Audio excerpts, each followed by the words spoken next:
I'm Dr. Kerry McInerney. Dr. Eleanor Drage and I are the hosts of the Good Robot podcast. Join us as we ask the experts, what is good technology? Is it even possible? And how can feminism help us work towards it? If you want to learn more about today's topic, head over to our website, www.thegoodrobot.co.uk, where we've got a full transcript of the episode and a specially curated reading list by every guest. We love hearing from listeners, so feel free to tweet or email us, and would also so appreciate you leaving us a review on the podcast app. But until then, sit back, relax, and enjoy the episode.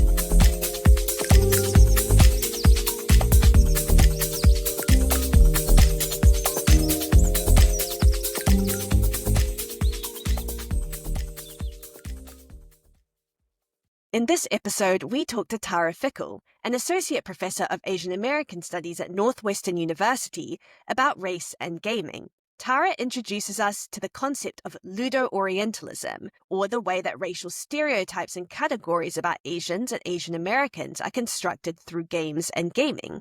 We discuss how race shapes the way that gameplay is perceived, and in particular, how East Asian gamers are understood as being too serious, hardcore, or robotic in our play. Tara also explores how these racial stereotypes shape perceptions of Chinese creativity, as epitomized by the response to the release of DeepSeek AI's large language model back in January earlier this year. We also talk about how gender shapes esport culture and why anime aesthetics are increasingly popular in global gaming franchises. We hope you enjoy the show. Well, brilliant. Thank you so much for joining us here today. It really is such a pleasure. We've been super looking forward to this conversation. So just to kick us off, could you tell us a little bit about who you are, what you do, and what's brought you to thinking about feminism, gender, and technology? Yeah, thank you so much for having me. I'm really pleased to be here. So I'm Tara Fickle. I am an associate professor of Asian American Studies at Northwestern University, and I research and teach on race and gaming and other forms of digital culture. So for me, I grew up really playing a lot of games, digital and otherwise, and really enjoyed them as an activity, but never really thought about them as something that kind of could be studied or had larger political or cultural value. That moment really came when I was in graduate school, and of all things, I was reading Toilet Club by Amy Tan, which has kind of, a mixed reputation. And there's a scene in it in which one of the mothers is describing immigration and assimilation through the metaphor of chess. And I was really fascinated by this scene. And it really kind of resonated with me, not just in terms of other things I'd seen in Asian American literature and media. If you've ever seen Crazy Rich Asians, that kind of mahjong scene. So I think that scene really helped me understand, especially how on my Chinese side, my mom, my aunts, my grandma, why gaming and gambling was maybe really central to their lives, and maybe even the way that they thought about navigating the world, not just as immigrants, but also as Asian women. I'm so looking forward to hearing your answer to our Good Robot questions. What is good technology? Is it even possible? And how can feminism or pro-justice movements help us get there? It's a great question, and as you are well aware, a really complicated one. Maybe I can answer this from the kind of perspective of gaming and how I've been thinking about it. I've been really interested in the work of scholars like Alenda Chang and others who have thought about how gaming as a technology, like many, is really environmentally destructive, right? It is incredibly impressive to look at in terms of graphics, but as many people know, it's incredibly destructive in terms of the way that the hardware is made, how it's sourced, the materials, where it's disposed of, much of which, is e-waste facilities in Asia, and of course the labor that's used to manufacture it. And so in terms of not just seeing gaming as part of this somewhat dangerous cycle of technological obsolescence, trying to make consoles faster and smaller and graphics better and greater verisimilitude, people working on environmental game studies have thought about how deprioritizing some of those more graphical features and to think about what makes a good game in terms of the kind of slowness of it, the narrative, the characters, and how there are other ways to achieve this idea of flow state, which is a term often used in game development to think about how to find a kind of pleasure balance where a game is challenging enough to be exciting, but not too challenging to cause anxiety. So kind of to hit that flow state for players and to think about how we have tended to prioritize more kind of instant gratification if there are other ways that would be more ethical and sustainable to achieve that. That's such an interesting answer because I say this as a very amateur gamer, but I'm trying to reclaim the gaming title. I was very inspired by one of our previous guests, Carolyn Cinders, who talked a lot about the fact that so many people are gamers, that we're playing games on our phones all the time and engaging in this culture, but don't see ourselves as being part of this kind of hallowed hall of like game culture. So trying to reclaim that title a little bit, but I'm really interested in like what we choose to value or fetishize like in gaming. Like I feel like at one point it was this like hyper realistic graphics. I feel like right now it's at like open world modability, but like I think there is this interesting question of scale that you've brought us back to, which is like what is the environmental costs of trying to make these bigger and bigger and bigger worlds online and in gaming. But I wanted to kind of ask you about your work specifically on the intersections between race and gaming, a really fundamental concept in Asian American studies and across many of the episodes in our podcast is techno-orientalism, or thinking about how the fear and the fetishization of the so-called E operates in and through technology. And I was really fascinated by your work because you bring this to the side of gaming through a related concept, which is ludo-orientalism. So for our listeners, could you explain what is ludo-orientalism and how does it relate to these other kinds of racism or racialization that we see operating through technology? So this term ludo-orientalism comes from the Latin word for ludus, which means play.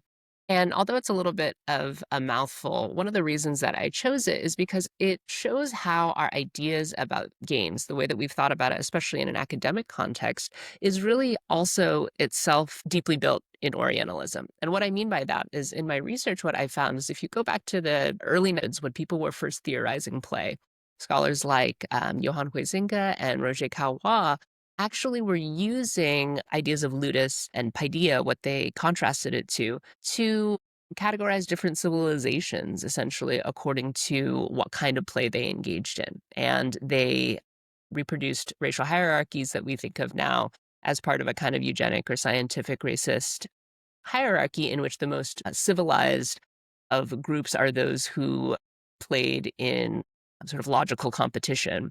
And other forms of play were degraded, right, and seen as so-called primitive games having to do with kind of disorientation or simulation and mimicry or even chance. So for me, ludo-orientalism was a way both to explain how many groups, in this case Asians and East Asians, are racialized according to their play styles and how they're often seen as having a kind of unnatural relationship to play, right? They're either playing too hard or not able to play, too obsessed with work, but also how it is games in that sense are actually really culturally important as a way of categorizing different groups of people into different types of play styles. There's many different ways that race shapes games. And the two ways that I think people know most about are representations of people of color in games and the demographics of gaming communities. But what other ways does race shape gaming? But please do also refer to those ways as well, just so that people have some context. Yeah, absolutely. So the way that I think we've kind of historically seen race talked about in gaming is in terms of stereotypes, or when we're talking about live action characters, how white or how diverse video game casts of characters were and settings as well. And, in the earliest days, this tended to refer to really blatant racist caricatures in even like early games like, Street Fighter. And then later in terms of the kind of broader inclusion in games like The Last of Us. And what's become clear, and this is not true just in gaming, but in media more broadly, is that unfortunately, even as diversity and inclusion has gotten better, representation has gotten better in terms of numbers, it still hasn't necessarily fully shifted the needle in terms of progressive media and technology. So what's clear is that the representation issue is kind of a canary in the coal mine, but also that it is revealing something about the way in which games are produced. So my work has increasingly turned to industry and talking to people in industry. And it's clear that insofar as the people who are making the decisions, greater diversity at the table really is important. That the sort of people who are writing, who are making decisions, who are casting, and who are ideating need to be more diverse. But in terms of my work and kind of where it started in terms of thinking about how race is baked into gaming and gaming technology, thinking about how games are sort of symptomatic of racial thinking, one of the ways that I was always struck is how, going back to the question of Asian play styles, East Asian players in particular were often talked about as playing in kind of robotic ways. So not risk-taking, not courageous, not daring, but the way that they played was often seen as kind of grinding or farming. And I remember being struck by how this extended more broadly into the idea of like playing music, and that the way that Asian play was characterized was often as kind of too technical or wooden. So the ways in which race was even becoming a lens for how people were evaluating other kinds of play is, I think, something that is much more abstract and built into the gaming world, but is a way that we can see why certain people are or are not playing games, not only in terms of race, but also gender. And the way that certain kinds of games, genres of games, so-called cozy games or mobile games, are often seen as less serious, quote unquote casual, which in many cases is a euphemism for women's or girls' games and seen as not serious, not quote hardcore. Yeah, no, I actually want to kind of jump off this point that you raised around kind of play styles in both of these questions, because I think the tension that you draw out here around kind of like East Asian people being seen as sort of too serious, too hardcore, I would argue that there's kind of this racial construction of almost like a freakishness around any kind of like Asian creativity in general. Like I think of the way that East Asian musicians get treated, there's often this like obsession with like the Asian child prodigy, which gets kind of very tied into these like nationalist imaginaries of like East Asian geopolitical dominance somehow and kind of child prodigyness when it comes to things like music and mathematics. But then it's also seen as kind of this perversion of creativity of like, yes, the robotic stereotype you mentioned, but also this idea of like, there's no real meaning kind of joy or playfulness in these activities anymore. And I think, you know, it was really interesting to see the way that you kind of tied this to gaming. But I was wondering more broadly, how do you see this particular tension playing out in relation to kind of technological innovation and creativity? Say, for example, in the way that people talked about the creation of DeepSeek, the large language model by a Chinese company that was launched in January this year, I believe. Yeah, absolutely. So I also wanted to say that the issue of scale that you're connecting is a really important one. In other words, sort of geopolitical stakes of how, let's say, China is always seen not as an innovator, but a copycat, sort of stealer of ideas and sort of deceitful.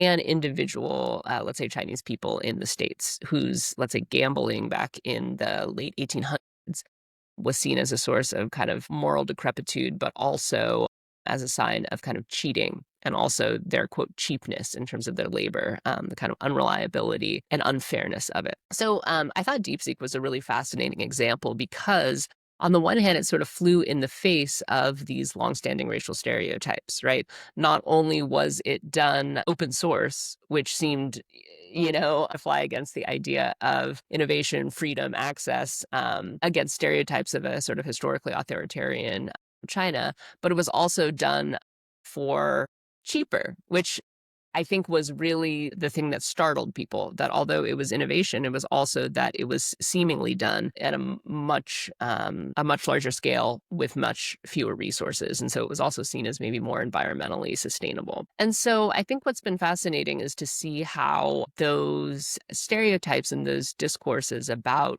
play and technology have been, it would seem, upset by these new technological innovations, but also how certain aspects of that narrative get refolded in, right? They must have stolen this. This must not actually be as great as it seems. Moving from the geopolitical back to the individual scale, there are actually, I think, really serious consequences for how these perverted ideas of play and creativity are applied as racial stereotypes in relation to the kind of colloquially called bamboo ceiling, right? Which kind of the corollary to the glass ceiling, in which Asians are seen as not able to kind of transcend certain limits, especially when it comes to kind of corporate America or the higher echelons of white collar work. So I think you can see this in ideas of Asians as sort of not leadership material, not creative, not risk taking, right? And therefore not sort of quote CEO material. But you also see it in things like admissions, where Asians are kind of across the board scored lower on seeming personality traits that are very abstract but related to these ideas, like rate courage or kindness or integrity. And I think all of these really speak to the ways that these kind of ludic ideas, in a broad sense, these playful ideas, are shaping the way that we think about race in more virtual spaces outside of things like appearance or biology. And it wasn't until you were answering that I really connected the way that this language of cheating, which I think is so common in tech innovation spaces, but also more broadly in terms of thinking about China as a geopolitical player. Long T. Bui has an interesting article on monetary orientalism, or fiscal orientalism is another term, I think, by Fan Yang. And Bui's article is very much about, this idea of China as a global cheater on the world stage. And what I think was really striking is I never connected that as being like a ludic logic or being inherently like a gaming logic, the idea of cheating and how that takes on such a powerful racial form in these kinds of international discourses. I actually wanted to pivot, though, and ask you about something you were describing a little bit earlier, which was like player behavior. And I know they're also an expert on esport communities in particular. And so I was wondering if you could explain to actually an audience who might never have played or seen esports before, what are esports? And then also tell us a little bit about how race and gender shape esport culture. Yeah, absolutely. So esports basically just means competitive video game playing as a spectator sport. So usually before an audience. And in its earliest forms, you can trace it back to arcade play in public spaces in, let's say, the 70s and 80s. But in its current form, it really draws on the early 2000s in South Korea and a game called StarCraft, which became so popular that matches were even televised. And individual people, very most often young men, young Korean men, became kind of celebrity athletes in their own right. And that idea of video games as sports, and specifically video gamers as celebrity athletes, I think really immediately captures the way that race and gender are at play here. So when this model of esports started to become global, and especially in the States and in Europe, greater investment started happening in sponsorship to build out esports teams as essentially professional sports teams, especially during COVID. It was clear that what was happening is these largely Asian players, because Asians really sort of dominate the scene globally, were being slotted into an existing racial hierarchy of masculinity and athleticism that in the States, at least, has very much been a white and black binary. And many athletes have talked about this, but also many sports studies scholars about how that white-black binary in existing sports often happens such that whiteness is idealized as a kind of form of heart or mind, sort of love of the game, whereas blackness is often embodied in negative ways as sort of all body, right, rather than mind, all brawn, in a kind of almost bestial way. And so where Asians were to kind of fit into this binary was a question, in particular, when Asian masculinity has often been kind of denigrated or eliminated in the public imagination. So it was also thinking about how race and gender in esports is fascinating to me, because in South Korea, we have a very different kind of fan culture around esports. It's much more common and normal for your average person to know what esports is and to watch these games, right? And that includes a larger gender combination than you would find here, where esports is often thought of as a kind of, and video games generally, as a male sport, and that they would have largely male spectators. So I became really interested in thinking about how South Korean women and Asian women more broadly were being kind of co-opted into the idealization of esports as a kind of attractive, sexy sport, right? And of gamers as these, T.L. Taylor has a term called geek masculinity, that they were kind of newly embodied, sort of almost sort of sex symbols in terms of athletes. And so I think that it was really fascinating seeing how this idea didn't quite transport to the US, but there was still this idea of women as occupying a kind of support or caregiving role in the esports world, not only as mascots, but even sort of within the games that esports was making very popular, in which they were often playing support roles, which is kind of a larger history in video games where these roles are seen as feminized, especially those that are related to things like healing and complementary and kind of secondary backup characters to the more kind of risk-taking leaders. Finally, we know that you're working on a new project that focuses on the aesthetics of anime, which is a genre of Japanese animated media, if you've never heard of it, and how it shapes digital skins. What are digital skins? And also, how are ideas of race and nationality shaping character design in global games franchises? Yeah, thanks for giving me an opportunity to talk about this work, which I'm really excited about and really kind of just diving into. Digital skins are essentially virtual commodities that people can purchase for real money or sometimes in-game currency. And they're intended to usually change just the appearance of a character or an item rather than changing the abilities, let's say making someone stronger. And these have become very popular as so-called kind of microtransactions originally. So, you could buy a skin for a character or a weapon for a few dollars, a few US dollars, but they very quickly amplified into kind of prestige items that can go for, up to 500 US dollars. And again, these are all sort of virtual items. So I think it still especially shocks people. Like, why would you buy something, first of all, that is not real, but also only exists in the game to alter how you look? And I got really interested in these skins because they started to be released for things like Christmas, Halloween events, but then specifically Lunar New Year, which happens in January or February each year. And it started to manifest in skins that we could kind of call yellowface in a way, right? Skins that were actually sort of changing the race of characters to make them appear more Asian, not just in terms of their clothing, but also in terms of their, skin, hair, eye color. And these were, in talking to industry developers, not, by any means the kind of result of sort of thoughtless or racist intentions, but really a way of navigating a demand in the Asian market for these skins, because the Asian market, especially the Chinese market, is one of the very, very largest for games like this. So they're global, but they also have a very, very strong Asian market. So although we might read them here in the States as something like an increase in desire for inclusion and diversity, really it was about how to appeal to an Asian market. And what was particularly striking is that the analysis that was being done was to think about how different looks, usually racialized aesthetics, were appealing to different kinds of regions. And so words that I would hear again and again were about things like how can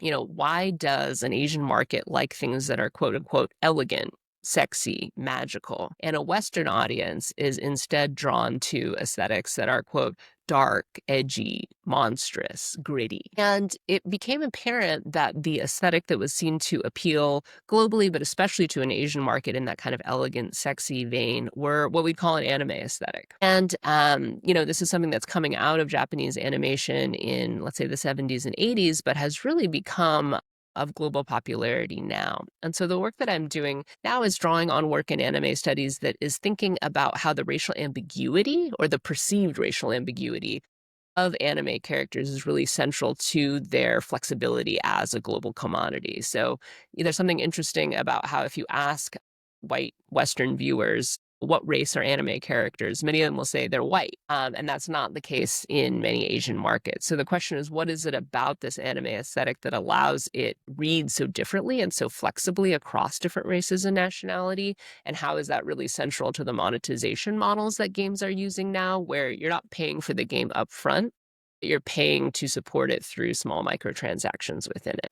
I mean, this is just such fascinating work, and I'm so excited to kind of watch you kind of write more on this and present more of this work to the world. I got to hear you present this work at the Asian American Studies conference this year and was just blown away by it. Thank But also you. by this conversation. So thank you so much again for joining us here today. It's really such a pleasure to hear about your work, and we can't wait to see more. Thank you so much for having me. I really enjoyed the conversation. This episode was made possible thanks to the generosity of Christina Gore and the MacArthur Foundation. It was produced by Eleanor Drage and Kerry McInerney and edited by Eleanor Drage.